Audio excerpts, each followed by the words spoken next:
Muy buenas. En esta ocasión vamos a explicar las estructuras que conforman la célula. Primero, identificar qué es la célula o comprender qué es la célula. Una célula es la unidad morfológica y funcional de todo ser vivo.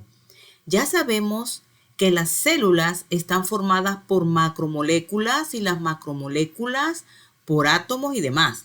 Pero ¿cuándo inicia la vida? La vida inicia con la célula.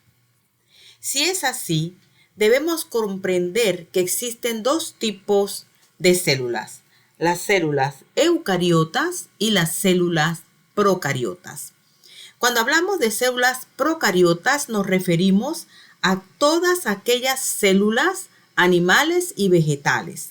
Pero cuando hablamos de células procariotas, estamos hablando de organismos mucho más sencillos que la célula eucariota, y un ejemplo de ellos son las bacterias. En la célula eucariota vamos a encontrar estructuras adicionales a las que podemos encontrar en la procariota, y una de ellas es la pared celular, que se encuentra en las células vegetales.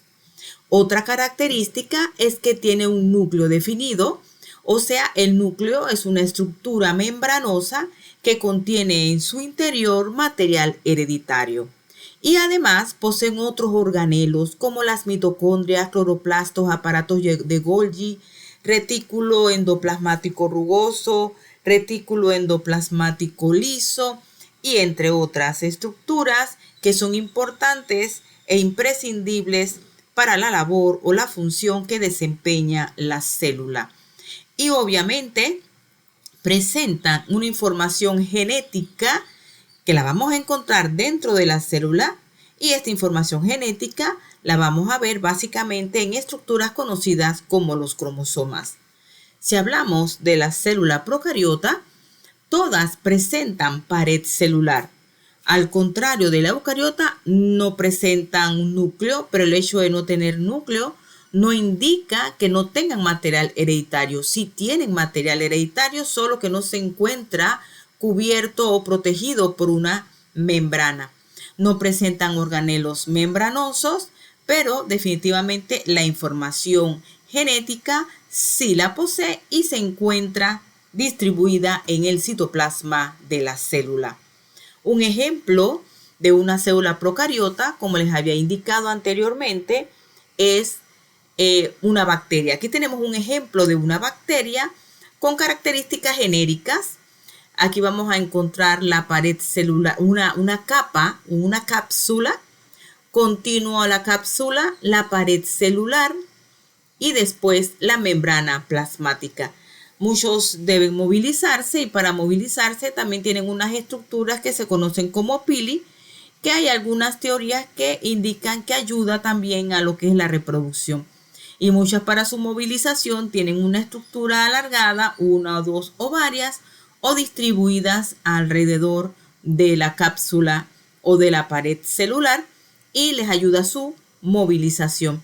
Interno vamos a encontrar todo el citoplasma, regado en el citoplasma los ribosomas, que son importantes para la síntesis de proteína, y obviamente un ADN circular que lo vamos a encontrar distribuido en el citoplasma.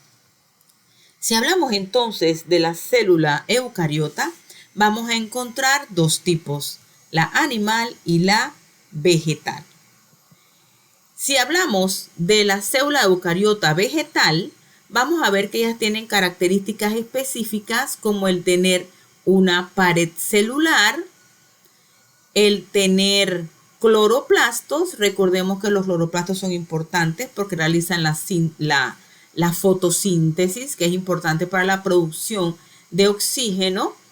Tiene una gran vacuola, la podemos encontrar generalmente central o a un lado de la célula, y otros organelos membranosos que posteriormente les diré la función de cada uno de esos organelos. Es una célula muy completa. Si hablamos de la célula eucariota animal, no posee pared celular como lo tiene la célula vegetal. Tienes una membrana celular que la protege del ambiente externo y permite la entrada de unas sustancias y la salida de desechos. ¿Por qué permite la entrada de sustancias? Porque la célula necesita alimentarse y necesita obtener de los alimentos esa energía para realizar todas las actividades metabólicas. Entonces vamos a encontrar estructuras como los centriolos, que no lo tienen las células vegetales. Tampoco vamos a ver estas estructuras que se conocen como plastidios. Dentro del grupo de plastidios tenemos los cloroplastos, que lo tienen la célula vegetal, la célula animal no tiene. Pero sin embargo comparten con la célula vegetal muchos otros organelos cuyas funciones los vamos a ver más adelante, pero tenemos aquí las mitocondrias, tenemos el retículo endoplasmático rugoso, el retículo endoplasmático liso, el complejo de Golgi, tenemos aquí, como les había indicado, toda esta estructura interna en donde ellas se encuentran embebidas se llama citoplasma. Así que son características básicas de la célula. Si hablamos de la célula, debemos entender sus partes básicas o sus estructuras básicas. Ellas son la membrana celular, que está ampliada en esta fotografía. Tenemos el núcleo de la célula y tenemos el citoplasma. Si hablamos de la membrana celular, esta es una barrera que posee la célula y que le ayuda a su supervivencia. O sea, la protege del medio a la vez que le permite la entrada de sustancias y la salida de sustancias de desecho. En este caso se conoce como una membrana del mosaico fluido. ¿Por qué membrana del mosaico fluido?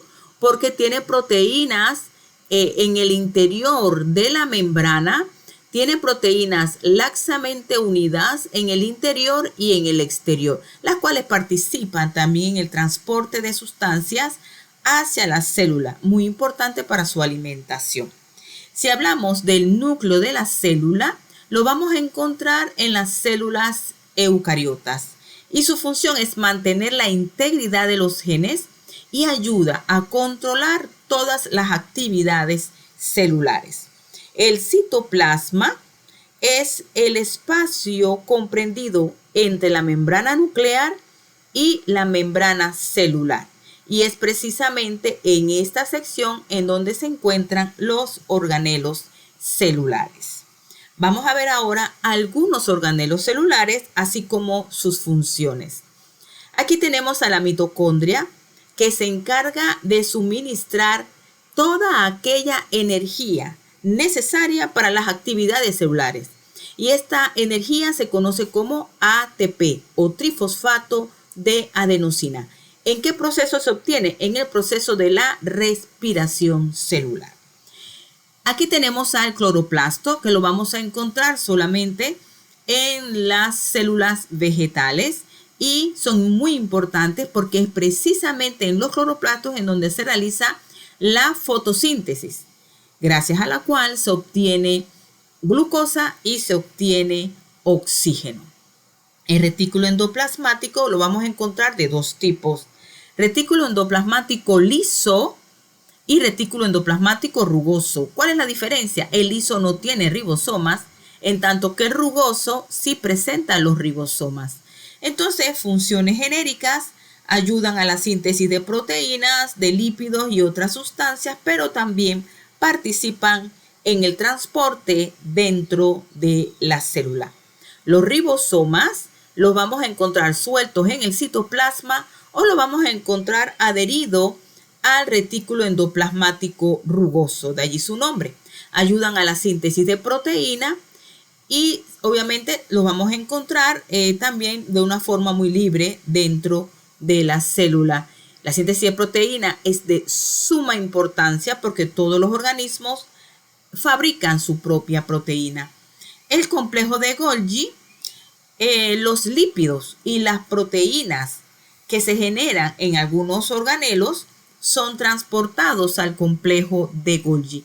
Y el complejo de Golgi es el que se va a encargar de empacar y distribuir las proteínas. ¿Cómo las distribuye? Formando pequeñas burbujas o pequeñas vesículas que viajan hacia el exterior de la célula o se distribuyen internamente en la célula. En el caso de los lisosomas, ellos contienen enzimas digestivas. Por eso son vesículas que se encargan básicamente de la digestión. Muchas veces son consideradas como bolsas del suicidio porque si la célula sufre un traumatismo, ella se revienta, liberan sus enzimas y las enzimas digieren toda la célula. Por eso son conocidas como bolsas del suicidio. Pero son muy importantes porque ayudan también a destruir aquellos organelos que han sido dañados. Ellas lo digieren y pues eliminan los desechos. Las vacuolas las vamos a encontrar en la célula animal y en la célula vegetal, solo que en la célula vegetal los vamos a encontrar generalmente de mayor tamaño. Se encarga de almacenar agua y otros líquidos, mantienen el agua dentro de la célula y algunas plantas se marchitan cuando precisamente estas vacuolas pierden el agua. Y también otra función adicional es que participan conjuntamente con los lisosomas en la digestión intracelular. En el caso de los cilios y los flagelos, aquí lo podemos ver en la imagen, los flagelos son estas estructuras largas y los cilios son estas estructuras cortas. Son prolongaciones móviles que ayudan a la movilización de la célula. Los centriolos no se encuentran en las células vegetales. Son estructuras que están formadas por un grupo de 9 túbulos ordenados en círculos. Y de acuerdo a muchos estudios se ha verificado que ellos participan en la división celular formando el áster en la mitosis. Si hablamos entonces de las células eucariota y hablamos de la célula animal y vegetal, algunas diferencias básicas. La célula animal posee membrana celular. La célula vegetal también posee membrana celular, pero adicional tiene una pared celular o pared celulósica. La célula animal no presenta plastidios. La célula vegetal sí presenta plastidios, como los cloroplastos, pero también tenemos los cromoplastos que le dan colores a los pétalos, a las flores, y también tenemos los leucoplastos que ayudan al almacenamiento de almidón. El número de vacuolas es muy reducido en la célula animal, sin embargo, las vacuolas aumentan en número y generalmente son más grandes en la célula vegetal. La célula animal presenta lisosomas, no se realiza la fotosíntesis y la nutrición es heterótrofa, en tanto que en la célula vegetal no tiene centrosomas, carecen de lisosomas y obviamente realizan la fotosíntesis porque tienen los cloroplastos. Obviamente esta función indica que la nutrición es autótrofa.